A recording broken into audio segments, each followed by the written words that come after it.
Yes, my people, I don't come again to update our mindset. I don't bring the latest update going on Peter Obi case. The latest update when we need to know now concerning Obi case for Tribunal, I don't bring and come now.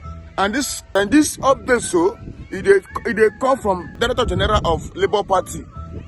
So as I want to bring up this video now, make we watch them, make we hear the latest update. I want anything you want when you go feel take to relax yourself. Anything, just take them, relax yourself. Just no hurry, because this video, when you watch this video finish, you don't need to ask what be the update, what be the case, how the case when they call they go. You don't need to ask again. This video go keep you updated. So as I want to bring up this video now, just relax yourself, watch them and digest them. Then you go know what they go on the update on Peter Obi case for Tribunal. Then as I bring up this video, so you they watch them, you go make sure say you go like, comment and share. So other people never see them, they go see them and watch and see the latest update on Peter Obi case for Tribunal. Now, Akin Oshutokun, a chieftain of the Labour Party who was Director General of the party's Presidential Campaign Council, we expect to get an update as well as his thoughts on Tinubu's Democracy Day warnings to the judiciary to avoid decisions which, according to him, could be capable of scuttling the nation's democracy, among other issues of national importance. It is good to have you on the show, sir. Yeah, thank you very much. Good to be back. All right, then. So let's start with this. The president gave his Democracy Day speech last week. And one of the things that he said, and I quote, is, "It has become imperative to state here that the unnecessary illegal orders used to truncate or abridge democracy will no longer be tolerated." Now, there's been a lot of reactions to this. A lot of people, especially in the legal space, have said that this particular statement is a reckless threat to the judiciary and is deliberately targeted at the eminent justices at the Presidential Election Tribunal. I want to know what your thoughts are on President Bola Tinubu's statement. Well, this kind of talk by the president didn't just start today. Before the election, when he was going to Chatham House in England, he told people who were having lunch with him in open mind that elections are not won a la carte. You snatch it, you grab it, you do that. So look, on that circumstantial evidence alone, he has imputed, fraud to his own aspiration. So that kind of person who had said that, it is counterintuitive. I would be unrealistic to believe that that person will not make an effort, to want to rig the election. The same thing happened when, in the course of the currency redesign, which he has, regardless of its, negative impact. He did, pose a challenge for those who want to use money to manipulate the election. And he said so clearly, he assumed that guilt. He said the currency design was targeted at him. So what will you need money to do? In what respect is it targeted at you? Nigerians felt the impact of what was going on. But if we are now appropriating it, that it is targeted at you, it's an implication of what you intend to do, to influence the election. So coming from me, it's not, people can be conventional, right? They call it Freudian slip, whereby See, look, there is something ironical that is going about. Right? People say, look, the fact that all the three candidates scored 12, won in 12 states, of course, the Labour 11 and Abuja, is an evidence that the election was competitive. But what if in reality the election was not competitive? That reality, so you see, it's working to the answer, right? That after all, you are evenly, the thing is evenly split, you know, but in reality, right, what if the election was not competitive? And, you know, logically, the background against which the election was held was a situation in which the APC government, you know, had totally failed in the art of governance, in governing this country. It's counterintuitive that to believe that Nigerian voters will go to the polling booth, you know, and go and vote in the same people. Now, there was something I did, you know, prior to the elections. I talked with my friends. I deliberately went to, you know, sample opinions that, look, almost people, families in which you have young people, the younger generation, including, well, maybe the father and the mother, they have 4 or 5 children who have age to vote. I deliberately went out to ask before the election that, look, the young people, I will ask them, who do you intend to vote for? And believe me, there was nowhere that I got a different answer from saying that they were going to vote for Labour Party. When the results were released, people were saying that, I said, look, call any young person that you know on that day of the election, anybody, any young person, that who did you vote for?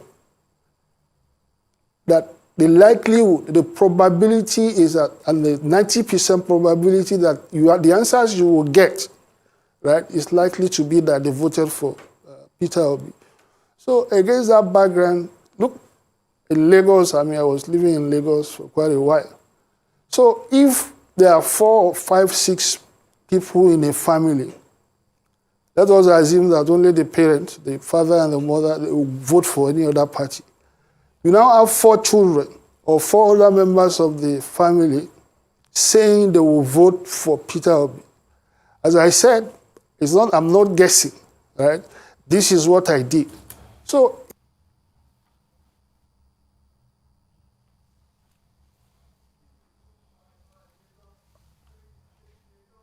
okay, well, we're having just a little bit of a technical glitch there, but that would be sorted out very quickly. Now, just bringing the conversation back to you, he was making some very important points regarding why, obviously they believe that at this point, the election tribunal in favor of the Labour Party presidential candidate Peter Obi was speaking about the percentage of youths that had voted as well. But while we wait for him to return, I think it's important to begin to look at the election tribunal as it stands, especially because we already have a sitting president, and how that in itself would affect our democracy at the moment.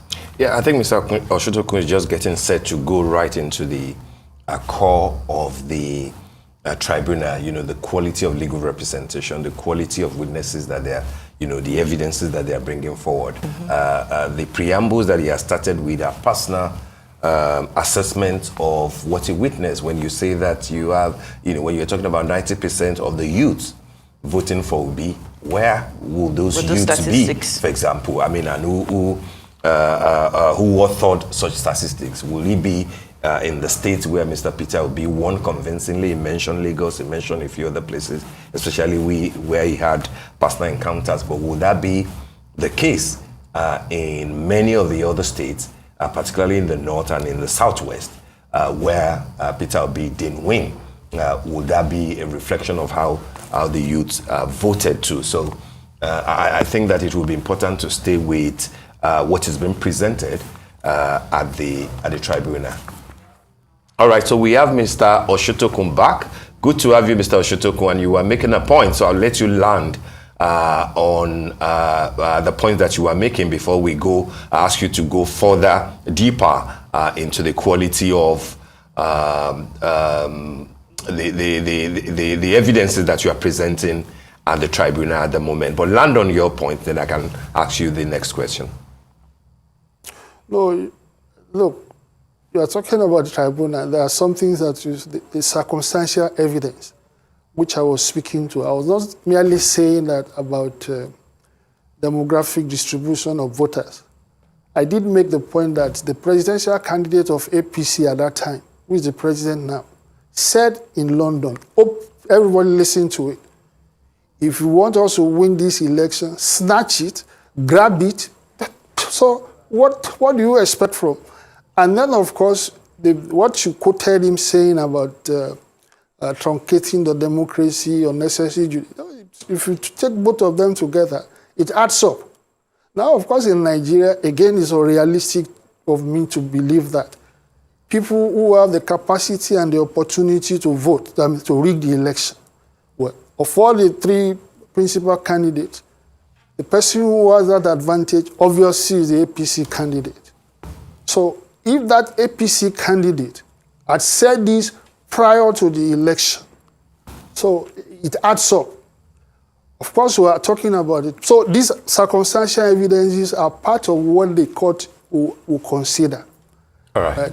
The tribunal, we have a case, we have evidences, we have a thing. But look, the judiciary itself is under unnecessary stress set. The judiciary is not supposed to elect a president for the country. All right, so it is unusual what we now go through in Nigeria that about, immediately you do have this election, you proceed to court, asking them to choose an election, the winner for you.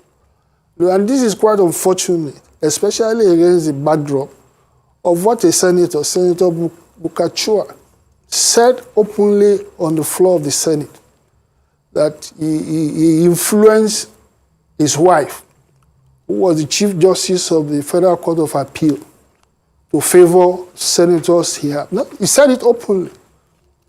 So by now, I would have thought the NJC would have invited him to come and clarify what he said. Here was a man confessing, that in collusion with his wife, who was the Chief Justice of the Federal Court of Appeal, they manipulated the election results. So, Nigeria is such a country that, when you look at whatever case you want to make about, you have a surfeit of evidence, to prove your point.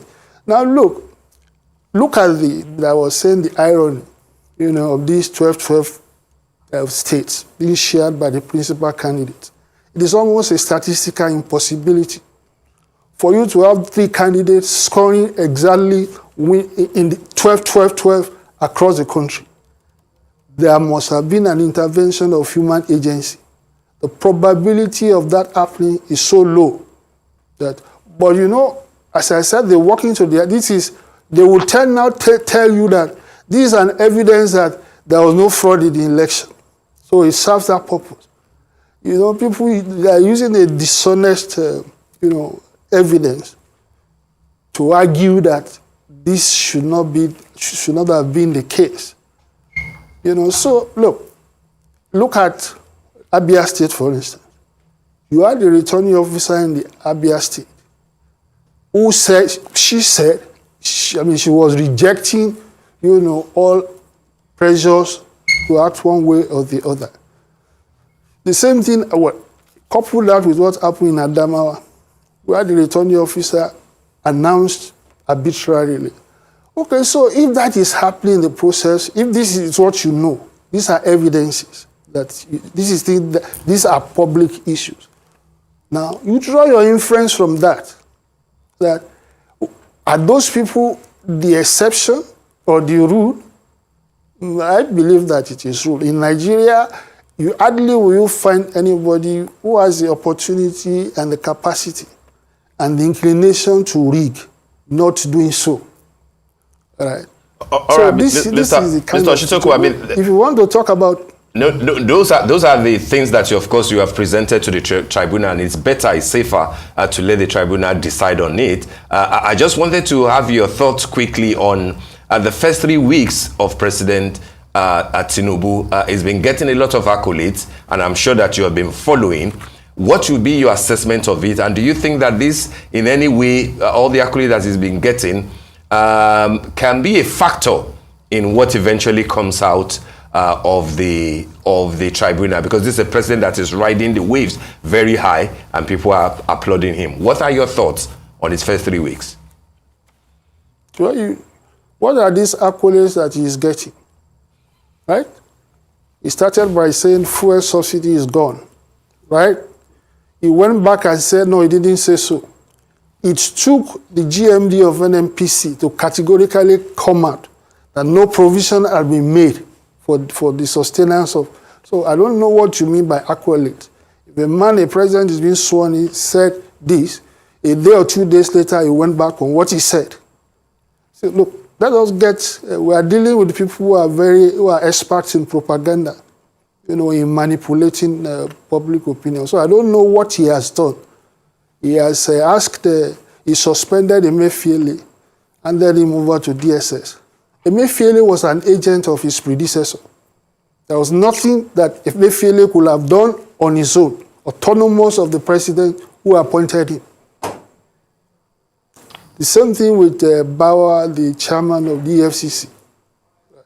Look, as I said, look, you are dealing with Nigerians can be gotten easily. Nigerians can be cheap, in getting excited over nothing. So I don't know what you mean by accolades of what he has said. Is it really people who go to visit him, or what? What is it that? What is, in your own opinion, what is it that is, I'd like to come in there, Mr. Accolade, Oshutokun. Deserving of accolades. Thank you so much, Mr. Akin Oshutokun, Chief Chain of the Labour Party and Director General of the party's presidential campaign.